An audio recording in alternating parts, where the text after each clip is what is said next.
नमस्कार, मी संभाजी पगार आणि तुम्ही पाहत आहात लोकशाही माझा SP news India. Malegaon panchayat समितीमध्ये आज लोकशाही धडक मोर्चातर्फे निमगुले डुबगुले वस्तीवरील नागरिकांच्या घरकुलासाठीच्या हक्कासाठी ठिय्या आंदोलन करण्यात आले। या आंदोलनात मोठ्या संख्येने महिला व पुरुष उपस्थित होते। निमगुले डुबगुले वस्तीवर राहणाऱ्या नागरिकांना घरकुल मंजूर झाले होते, मात्र बांधकाम सुरू झाल्यानंतर प्रशासनाने जागा नसल्याचे कारण सांगत बांधकाम बंद पाडले।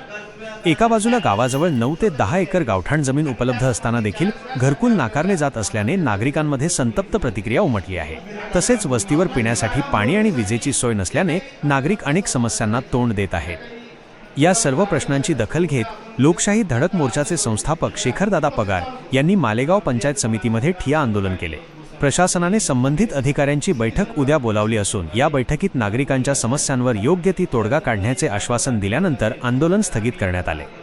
या आंदोलनात लोकशाही धडक मोर्चाचे संस्थापक शेखरदादा पगार, किरण तलवारे, रवी तलवारे, लोकशाही धडक मोर्चाचे जिल्हाध्यक्ष अनिल जाधव, वंचित बहुजन आघाडीचे जिल्हाध्यक्ष दीपक पवार, गावातील महिला व पुरुष मोठ्या संख्येने उपस्थित होते। मी संभाजी पगार आणि तुम्ही पाहत होतात लोकशाही माझा SP न्यूज इंडिया, आवाज जनतेचा हक्क लोकशाहीचा।